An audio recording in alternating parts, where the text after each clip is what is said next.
வணக்கம். இன்னைக்கு வந்து இந்த ராசிபலன் பார்க்கறதுக்கு முன்னாடி நான் சில விஷயங்களை சொல்லணும். ஃபர்ஸ்ட் பாருங்க, எல்லாரோட ஜாதகத்துல ஒரு பர்த் டைமு பர்த் இயர் சரியா இருக்காது. நிறைய பேருக்கு டைம் கொஞ்சம் தப்பா இருக்கும். அந்த டைம்ல நம்ம ஜாதகம் பார்க்கறதுக்காக கை ரேகை வச்சுதான் பார்க்கணும். நம்ம கையிலே கூட ராசிகள் இருக்கு, 12 ராசிகள் இருக்கு, கிரகங்கள் இருக்கு. இப்போ ஃபார் எக்ஸாம்பிள் இப்ப திருமண யோகம் ஜாதகத்துல கன்ஃபார்ம் ஆயிடுச்சுன்னா, நவாம்சத்துல கன்ஃபார்ம் ஆயிடுச்சுன்னா, கை ரேகையில சுக்கிர ரேகை அந்த டைம் பீரியட்ல சேருதா, அது ரெண்டுமே நம்ம கம்பைன் பண்ணது ஆகணும். ஸோ ரெண்டு கம்பைன் பண்ணும்போது இந்த இவெண்ட் எப்போ நடக்கும்னு நம்ம ஈஸியா சொல்லிடலாம். அது விட்டுட்டு நாம நிறைய பேர் என்னென்னமோ சொல்றாங்க. ஆனா நமக்கு வேண்டியது என்ன? நம்ம திருமணம் எப்போ நடக்கும், பரிகாரமோ அதெல்லாம் விடுங்க, செகண்டரி. ஆனா அந்த இவெண்ட் எப்போ நடக்கும் அது இம்பார்ட்டண்ட்டாக நம்ம கண்டுபிடிக்கிறதுக்காக கை ரேகை, ஜாதகம், நவாம்ச குண்டலி இது எல்லாமே பார்க்கணும். யூஸ்வலா நான் பிரஷ்ன சாஸ்திரமும் பார்க்குறேன். அந்த பிரஷ்ன சாஸ்திரம் பார்க்கும்போது அங்கே ஒரு கம்பைன் ஆயிடுச்சுன்னா, ஒரே ரிசல்ட் வந்துருச்சுன்னா கண்டிப்பா அந்த ஈவெண்ட் இந்த டைம்ல நடக்கணும்னு நான் சொல்லலாம். ஸோ அதுக்காக நீங்க பைரவி ஆஸ்ட்ரோல நீங்க இந்த கன்சல்டேஷன் எடுத்துக்கலாம். உங்க ஜாதகம் பார்த்து உங்க கைரேகையை பார்த்து நான் உங்க கேள்விக்கு ஒரு கரெக்டான ப்ரொடக்ஷன் நான் கொடுக்குறேன். கர்காடக ராசி 2026 இந்த ஜூலை மாதத்துல இந்த கர்காடக ராசியில பிறந்தவருக்கு என்னென்ன பாசிட்டிவ் நெகட்டிவ் இருக்கு நாம பார்க்கலாம். ஸோ ராசியில இருக்கிற உச்சமான குரு, புதன், அதுக்கப்புறம் சுக்கிரன், இந்த 3 கிரகங்களுமே சுப கிரகங்கள்னுட்டு நாம பார்க்கலாம். அதுக்கப்புறம் சப்தம பாவத்துல கூட சந்திரன் இருக்கிற 2-3 days இன்னுமே. அப்படி இருக்கும்போது ஃபர்ஸ்ட் திருமண யோகம் 100% இருக்கு. உங்க திருமண வாழ்க்கையில ஏதாவது பிரச்சனை நீங்க பிரிஞ்சு இருந்தா கண்டிப்பா அது காம்ப்ரமைஸ் ஆகும். அது கோர்ட்ல இருக்கலாம், எங்க இருந்தாலும் சரி காம்ப்ரமைஸ் ஆகும். நிறைய பேருக்கு காம்ப்ரமைசிங் பாசிபிலிட்டிஸ் இந்த திருமண வாழ்க்கையில இருக்கு. அதுக்கப்புறம் நிறைய பேர் இந்த நேசிச்சவர், காதலிச்சவர் பிரிஞ்சிருப்பாங்க, செப்பரேட் ஆயிருப்பாங்க, பிரேக்கப் பண்ணிட்டு இருப்பாங்க.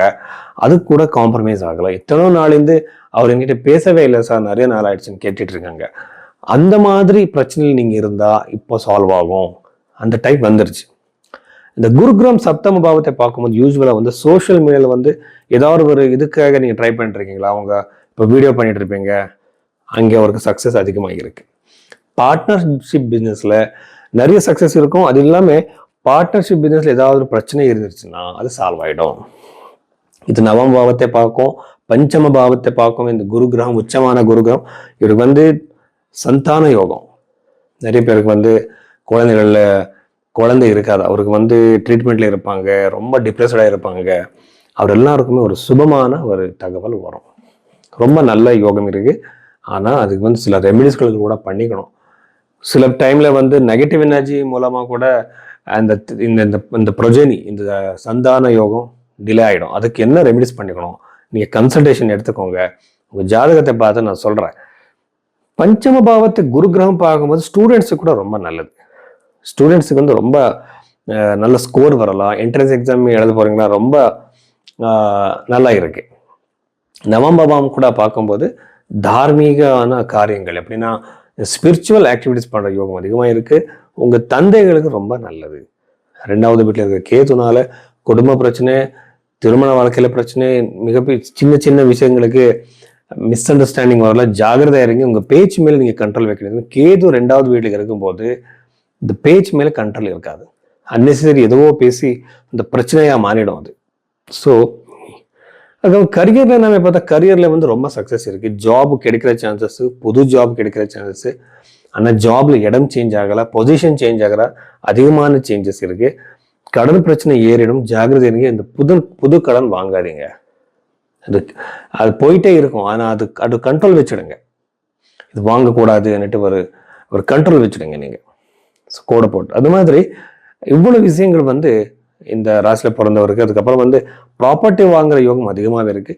ப்ராப்பர்ட்டி சேல் பண்றதுக்கு நீங்க ட்ரை பண்ணிட்டு இருந்தா ஒருவேளை அவருக்கு ரொம்ப நல்லாவே இருக்கு, நல்ல லாபம் கிடைக்கும். இந்த ரியல் எஸ்டேட் பிசினஸ் பண்றவருக்கு எல்லாருக்குமே இது ரொம்ப நல்லது. உங்களுக்கு ஏதாவது உடம்பு பிரச்சனை இருந்துச்சுன்னா கண்டிப்பா இப்போ சால்வ் ஆகும். இத்தனை நாள் இந்த ட்ரீட்மெண்ட் நான் எடுத்துட்டு இருக்கேன் சார், நீங்க ப்ரோக்ரஸ் எவரையும் கேட்பாங்க. அவருக்கு அந்த யோகம் இருக்கு. ஸோ இவ்வளவு விஷயங்கள் கடகராசியில பிறந்தவருக்கு.